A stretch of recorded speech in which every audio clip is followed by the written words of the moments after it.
Operation Sindoor என்ற பெயரில் India பதிலடி தாக்குதல் நடத்தியிருக்கிறது. இது பற்றி பேசுவதற்காக நம்மோடு முன்னாள் ராணுவ அதிகாரி பாஸ்கரன் மற்றும் தியாகராஜன் ஆகியோர் இணைந்திருக்கின்றனர்.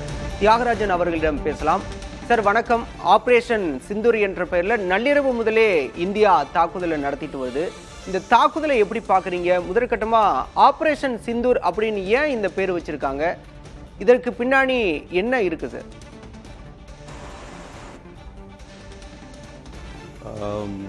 இந்த தாக்குதல் மிக துல்லியமாக தீவிரவாதிகள் மீது தொடுக்கப்பட்ட இந்த தாக்குதல் பாராட்டுக்குரியது. அதாவது நம்ம முதல்ல சொல்லுவோம், அதாவது சர்ப்ரைஸ் அப்படின்னு சொல்லுவோம், ஸ்விஃப்ட் அண்ட் சர்ப்ரைஸ் அப்படின்னு சொல்லுவோம். அவர்களுக்கு எதிர்பாராத நேரத்தில் எதிர்பாராத முறையில் தீவிரவாதிகள் மீது அட்டாக் செய்யறது, நம்மளுடைய எதிரிகளின் மீது அட்டாக் செய்யறது அப்படின்னு நம்ம பார்க்கலாம். அப்படி பார்க்கும் பொழுது எதிர்பாராத நேரத்தில் துல்லியமாக நமது ராணுவம் அட்டாக் பண்ணியிருக்கு. முக்கியமாக நம்ம சொல்லணும் அப்படின்னு சொன்னால் பஹால்பூர் அப்படின்னு சொல்லலாம். பஹால்பூர் 120 கிலோமீட்டர் அப்ராக்ஸ் நம்மளுடைய பார்டர்லேருந்து பாகிஸ்தானுக்குள்ளே இருக்கக்கூடிய இடத்துல இது அட்டாக் பண்ணியிருக்குது.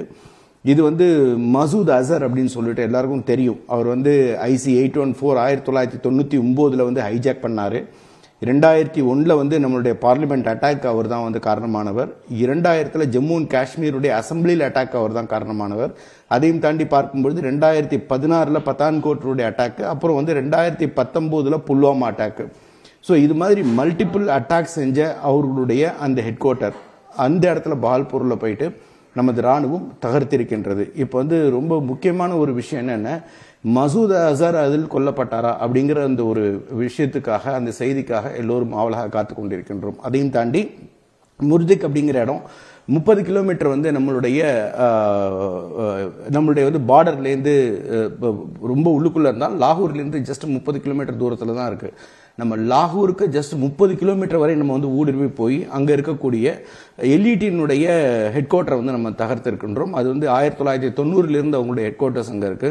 ஹாஃபிஸ் சையத் அப்படிங்கிறவர் தான் அதை தலைமை தாங்கி இருந்தார். ஹாஃபிஸ் சையத் 26/11 மும்பை அட்டாக்கு காரணமானவர் அப்படின்னு பார்க்கலாம். ஆகையால் முக்கியமான அதையும் தவிர்த்து ஹிஸ்புல் முஜாஹிதீனுடைய டார்கெட்டையும் அவங்க அட்டாக் பண்ணியிருக்காங்க. இப்போ கிடைக்கக்கூடிய இந்த நியூஸ் படி மல்டிபிள் டார்கெட் அட்டாக் ஆயிருக்கு. 9 டார்கெட் மட்டும் கிடையாது, அதை தாண்டி அட்டாக் நம்ம செய்திருக்கின்றோம்.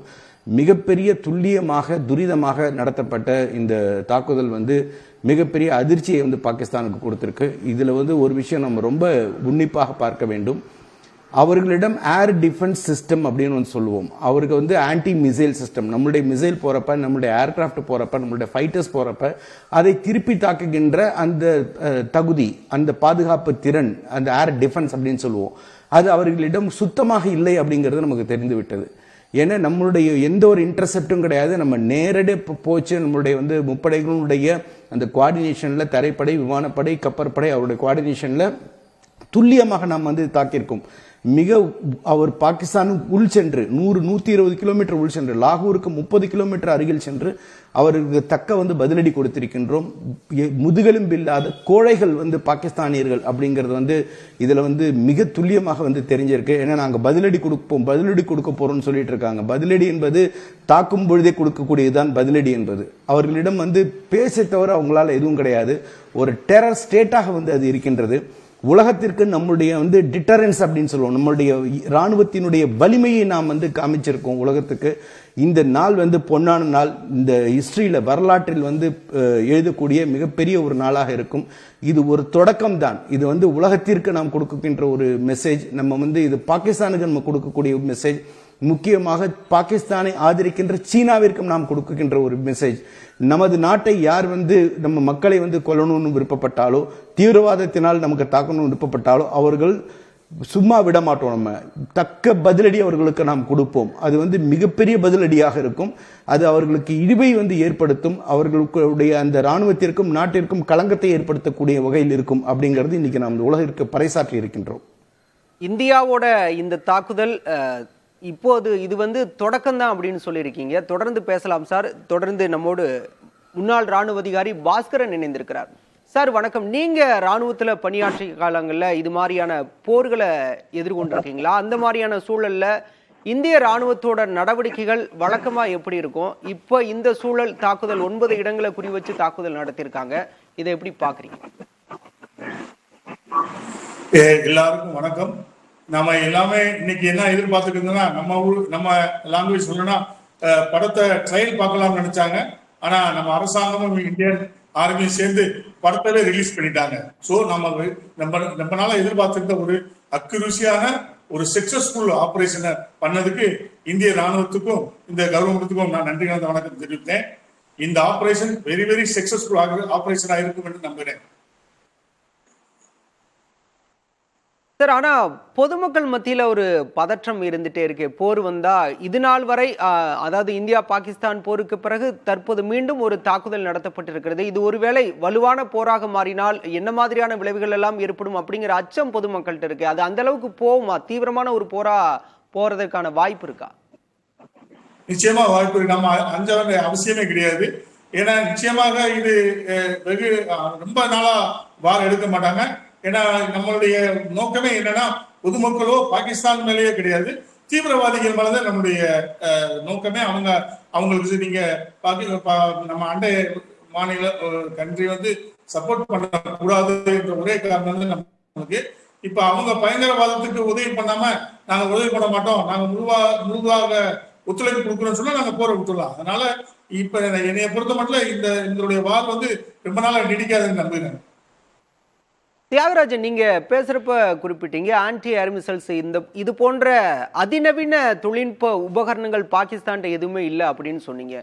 இது எல்லாமே இல்லைன்னு தெரிஞ்சும் இந்தியாவை பாகிஸ்தான் சீண்டுதே, இதற்கான எதிர்விளைவுகளை நம்ம சந்திக்க நேரிடும் அப்படின்னு தெரிஞ்சுதான் அவங்க இந்தியாவை சீண்டுறாங்களா? அது நம்ம ஆப்ரேஷன் அலர்ட்ல அவங்க போயிட்டாங்க. முப்படையும் இந்தியா தாக்கும் தெரியும். முக்கியமாக அவருடைய ரெடார்ஸ் எல்லாம் ஆன்ல இருந்திருக்கும். அவங்க டோட்டல் மானிட்டர் 24/7 இருந்திருக்கும். அப்படி இழுக்கும்போது நம்மளுடைய அந்த அட்டாக், வான்வழி தாக்குதல், நம்மளுடைய மிசைல் அட்டாக், நம்முடைய தரைப்படையினுடைய அந்த coordinated attack with air force and navy, எப்படி அவர்களால் அந்த ரெடார்ல அந்த டிஜிட்டல் சிக்னேச்சர் எப்படி அவர்களுக்கு கிடைக்கவில்லை? ஏன் அவருடைய ஆன்டி ஏர் டிஃபென்ஸ் சிஸ்டம் ஏன் ஒர்க் பண்ணல? ஆன்டி ஏர் மிசைல்ஸ் ஏன் அவங்க ஒர்க் பண்ண, அவங்க ஃபயர் பண்ணல? எதுவுமே அவர்களிடம் நடக்கவில்லை. அமைதியாக நடக்கிறத விட்னஸ் பண்ணியிருக்காங்க, அவ்வளவுதான். நம்ம தாக்கிட்டு வந்திருக்கோம், அவங்க கண்ணால பார்த்துருக்காங்க, நாங்க அதற்கு பதிலடி கொடுப்போம் அப்படின்னு இருக்காங்க. ஜஸ்ட் அவங்களுடைய சொல்லணும்னா ஆர்டி கன்ஸால ஃபயர்ஸ் ரஜோரி செக்டர்ல அவங்க பண்ணியிருக்கிறதாக செய்திகள் வருகின்றது. நாங்கள் திருப்பி தாக்குவோம் அப்படிங்கிற அறிக்கையை மட்டும் அவங்க விட்டுருக்காங்க. இது ஒரு நாடு இன்னொரு நாட்டின் மீது ஒரு தாக்குதல் ஏற்படுத்தும் போது, அவர்களுடைய மண்ணில் போய் தாக்குதல் ஏற்படுத்தும் போது உடனடியாக இம்மீடியட் ரிட்டாலியேஷன், அதற்காக நாள் குறித்து நேரம் குறித்து அவங்க திருப்பி தாக்க மாட்டாங்க. Retaliation should be on the same day, same time, same moment இருக்கும். ஸோ அவர்களிடம் அந்த தகுதி இல்லை அப்படிங்கிறது இந்த நிகழ்ச்சி நமக்கு காமிக்கின்றது. இந்த நடந்த அந்த நிகழ்ச்சி அவர்களிடம் அந்த ஏர் டிஃபென்ஸ் கேப்பபிலிட்டி அவர்களிடம் இல்லை. அவங்கள்ட்ட ரெடார் சிஸ்டம் இருக்கலாம், ஆன்டி ஏர் மிசைல்ஸ் இருக்கலாம், எதுவுமே செயல்படக்கூடிய, அதை செயல்படுத்தக்கூடிய திறமையும் அவர்களிடம் இல்லை அப்படிங்கறத நம்மால் இது பார்க்க முடிகின்றது. இல்ல, இப்ப இது மாதிரியான தாக்குதல் நடத்தப்படும் அப்படிங்கிறது பாகிஸ்தான் ராணுவத்துக்கு தெரியும். முடிஞ்ச அளவு அவங்க எல்லையில பாதுகாப்பை பலப்படுத்துவாங்க.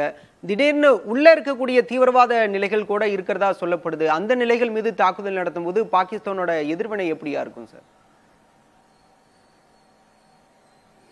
பாகிஸ்தான் இன்றைய எதிர்வினை பார்க்கும்பொழுது நம்ம லிமிட்டட் அட்டாக் தான் நம்ம பண்ணியிருக்கோம். அதாவது நம்ம குறிவைத்தது என்பது தீவிரவாத கூடாரங்களை. நம்ம சொல்லணும் அப்படின்னு சொன்னா, பஹல்பூர்ல இருக்கக்கூடிய மசூத் அசருடைய அந்த கூடம் அப்படின்னு சொல்லலாம். அது மாதிரி முர்திக்ல இருக்கக்கூடிய ஹஃபீஸ் சையதினுடைய அந்த தீவிரவாத கூடங்கள். அதை தவிர்த்து நம்ம பார்த்தோன்னே ஹிஸ்புல் முஜாஹிதீனுடைய 2 கூடாரங்கள் அவங்க அழிச்சிருக்காங்க. அது இன்னும் நியூஸ்ல ஃபர்தர் வரும். அது ஸோ ஒன்லி தீவிரவாதிகளுடைய அந்த கூடாரங்கள் அழிக்கப்பட்டிருக்கின்றது. அவருடைய பயிற்சி மையங்கள், அவர்களுடைய ஹெட் குவார்ட்டர்ஸ் அது அழிக்கப்பட்டிருக்கின்றது. ஸோ அந்த ஹெட் குவார்ட்டர்ஸ் அழிக்கப்பட்டிருக்கிறதுங்கிறது எந்த ஒரு சிவிலியனும், அங்க இருக்கக்கூடிய பாகிஸ்தானில் இருக்கக்கூடிய ஒரு சிவில் இருக்கக்கூடிய பொதுமக்களுக்கோ அல்லது ராணுவத்திற்கோ எந்த விதமான தொந்தரவும் நம்ம செய்யவில்லை. நம்மளுடைய டார்கெட் அப்படிங்கிறது தீவிரவாதிகளாக இருந்தது, அவர்களை நாம் அழித்திருக்கின்றோம். அந்த அழித்து விட்டு நம்மளுடைய டிப்ளமசி உடனடியாக நம்மளுடைய நேச நாடுகள் எல்லாவற்றிற்கும் நம்ம சொல்லவும் சொல்லியாச்சு, பிரீஃபும் பண்ணியாச்சு. நம்ம இந்தியாவுக்கு பிரீஃப் பண்றதுக்கு முன்னாடியே நம்மளுடைய நேச நாடுகளுக்கும் கூறிவிட்டோம் எந்த நாள் நாங்கள் வந்து ஸ்ட்ரைக் பண்ணோம், எங்க ஸ்ட்ரைக் பண்ணோம், நம்ம எப்படி பண்ணியிருக்கோம் அப்படிங்கிறத இந்தியா தெரிவித்து விட்டது. அமெரிக்காவுக்கு தெரிவித்தது, யூகேக்கு தெரிவிச்சாச்சு, யுஏக்கு சொல்லியாச்சு. எல்லா நேச நாடுகளுக்கும் இதை பற்றிய விவரங்களை அவர்கள் தெரிவித்து விட்டார்கள். ஆகவே ரொம்ப அதாவது சொல்லணும்னா இராணுவம் வழியாகவும் டிப்ளமசி வழியாகவும் மிக துல்லியமாக, மிக துரிதமாக, மிக சாமர்த்தியமாக, மிக நெறியோடு இதை வந்து செஞ்சிருக்காங்க அப்படின்னு வந்து நம்ம பார்க்கலாம். இதனுடைய பாகிஸ்தானுடைய தாக்குதல் திருப்பி எப்படி இருக்கும் அப்படிங்கிறது, பாகிஸ்தான் இன்னைக்கு வந்து 9-10 மணிக்கு அவங்க வந்து கவுன்சில் கூட்ட போறாங்களாம் எப்படி தாக்குறது அப்படிங்கறத பத்தி பேசுறதுக்கு.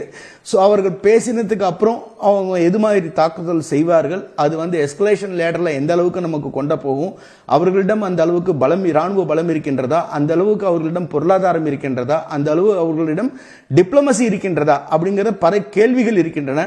அதற்கு வந்து விடை வந்து இன்னைக்கு அவங்களுடைய அந்த மீட்டிங்க்கு அப்புறம் என்ன முடிவெடுக்க போறாங்க, எப்படி இந்தியாவை தாக்க போறாங்க அப்படிங்கறதெல்லாம் நமக்கு வந்து தெரிய வரும். அப்படி அவங்க இந்தியாவை தாக்கினாலும் எப்படி வந்து அவர்கள் இப்போது வந்து ஆர்ட்டிலரி ஃபயரிங் பண்றாங்களோ, கிராஸ் பார்டர்ல வந்து கண்டினியூஸா ஸ்மால் வெப்பன்ஸ் வச்சு ஃபயர் பண்றாங்களோ, அது வந்து நீடிக்கும். மிகப்பெரிய ஒரு ரிட்டாலியேஷன், ஒரு வான்வழி தாக்குதல் அப்படின்னு அவங்க வந்து ஏதாவது அவங்க தப்பான முடிவு எடுத்து இந்தியாவிற்குள் வந்தால் அது வந்து மிகப்பெரிய பேரழிவை அடுத்த லெவலில் வந்து, அதாவது வந்து இந்த எஸ்கலேஷன் லேடர்ல அடுத்த லெவலில் வந்து அது வந்து எடுத்துக்கொண்டு செல்லும். அது அவர்களுக்கு தான் மிகப்பெரிய ஒரு பேரழிவை ஏற்படுத்தும் அப்படிங்கிறது என்னுடைய கருத்து.